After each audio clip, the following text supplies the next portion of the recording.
Тоқыма материалдарынан бұйым дайындау, авторлық қуыршақ дамытатын ойыншықтар.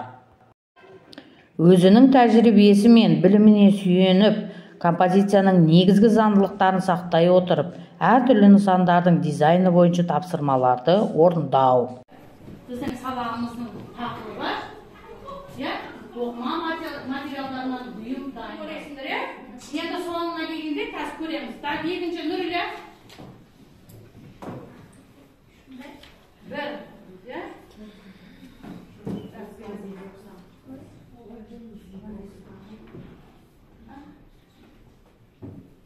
Айсара бізде қонжық тобында отырады. Өз орнында отыра бересің. Яғни қонжық тобымыз сол жерде, келесі.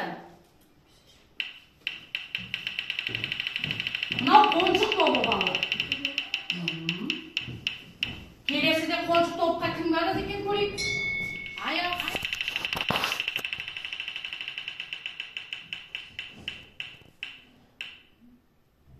Маржан, кімге барады? Айсараға қарай. Қонжық тобына барамыз. Келесі. Султан көре берсің? Заттарын барамыз.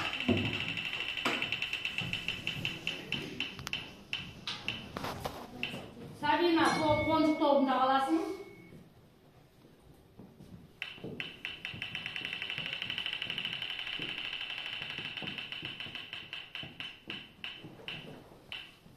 Aslanımızı Dilara қонжық тобында қалады,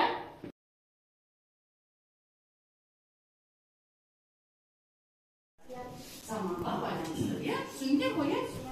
Қазір келесі. Енді мына жерге қараймыз.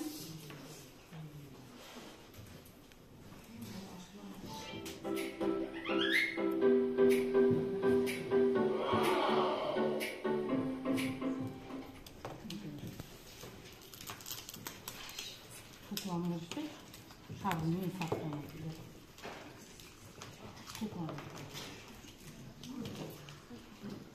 Бұл созыла береді ғой. Қандай бағытқа апарсаңдар да, резинка деген о, резинка ғой.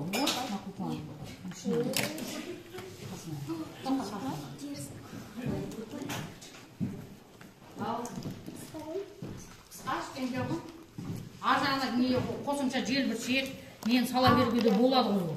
Ол шектелмейді ғой.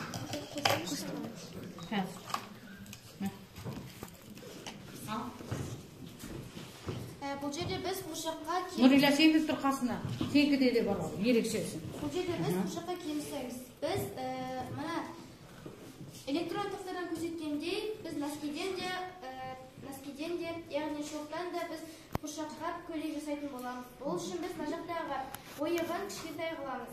Жаңағы де ұжып жүрде де бар, қыздар? Мына жерде де ойықтың не істеуіміз керек? Мына жерге дұрыс емес істеу болды, ойығын кішіректеу. Ал Нұрила, сен өзіңдікін тасыршы?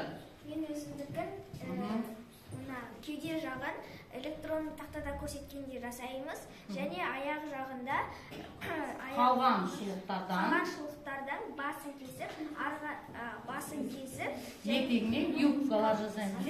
Және жіппен белдік жасап қоямыз беліне. Өте жақсы, жақсы. Тоқыма жіптен жасаймыз. Үй тапсырмасына осындай жасап, алып келеміз келесі сабаққа. Түсінде ғой? Жаңағы кедергілерін үстіме жасаған жақтарының барлығын не істейміз? Дұрыстаймыз, әркім өз үйінде. Яғни шұлықтың жаңа болуын ескеруіміз керек. Бірінші, жаңа болу керек. Өйткені қолдануына байланысты оның резинкалары ыдырап кеткеннен кейін, ол не істейді? Ол иығына тұрмайды.